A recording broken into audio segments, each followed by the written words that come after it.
Kasih karunia dan damai sejahtera dari Allah Bapa kita dan dari anaknya Tuhan Yesus Kristus menyertai kamu sekalian. Amin. Shalom, saudara-saudari, sahabatku yang terkasih di dalam nama Tuhan Yesus. Firman Tuhan yang menyapa kita hari ini, hari Kamis tanggal 7 November 2024, tertulis di dalam kitab Yehezkiel pasal 34 ayat 23.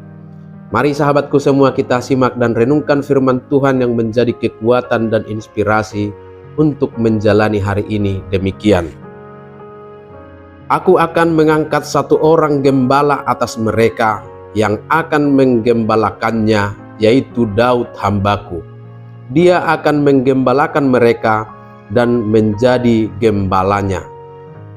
Jalaahu patidang dinasida sada parmahan, asaibana marmahan nasida, ima naposokku si Daud, ibana ma marmahan nasida, zala ibana gabe parmahad dinasida. Demikian firman Tuhan. Saudara-saudari, sahabatku di dalam nama Tuhan Yesus, secara historis nas kita hari ini ditulis ketika bangsa Israel mengalami pembuangan di Babel. Saat itu mereka kehilangan arah karena pemimpin-pemimpin mereka gagal menggembalakan mereka dengan baik.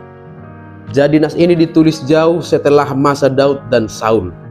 Maka sesungguhnya nas ini adalah sebuah nubuatan atau janji akan datangnya seorang pemimpin yang benar dari garis keturunan Daud, yaitu Sang Mesias Yesus Kristus Tuhan kita.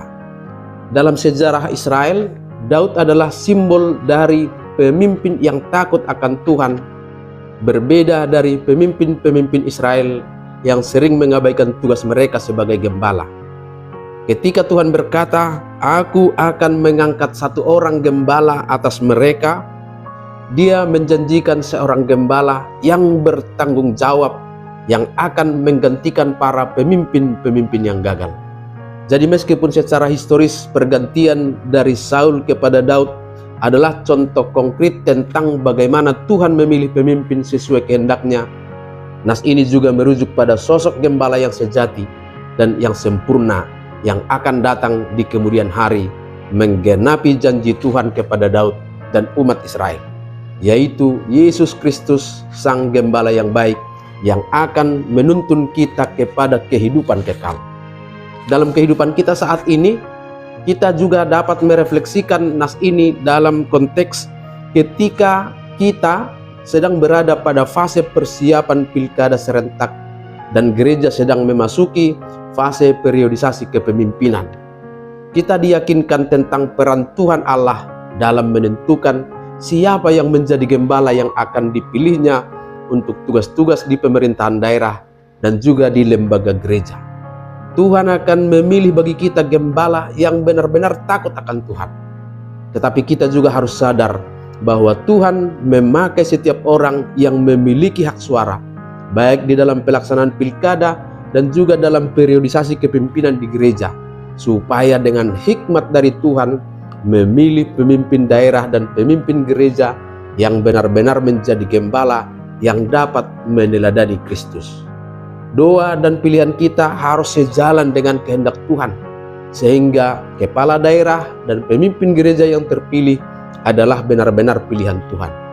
Pemilihan pemimpin daerah dan gereja seharusnya tidak hanya didasarkan pada kualifikasi manusiawi yang sering fokus hanya kepada kemampuan berbicara, berorasi, atau hanya kepada masalah popularitas hanya karena dia terkenal, tetapi harus melalui doa dan pencarian kehendak Tuhan. Melalui doa kita meminta hikmat dan tuntunan Tuhan untuk memilih pemimpin yang sesuai dengan hati dan panggilan Tuhan. Alkitab memberikan panduan tentang kriteria pemimpin baik di gereja maupun di dalam pemerintahan yang harus memiliki karakter yang saleh, rendah hati, setia, dan memiliki hati yang mengasihi sesama. Kriteria ini menegaskan bahwa Tuhan menghendaki pemimpin yang berintegritas dan yang hidupnya mencerminkan kasih Kristus. Dalam kesungguhan hati berdoa dan memohon hikmat dari Tuhan, pasti Tuhan akan memberikan kita gembala yang baik yang seturut dengan kehendaknya. Amin. Selamat beraktivitas, Tuhan memberkati.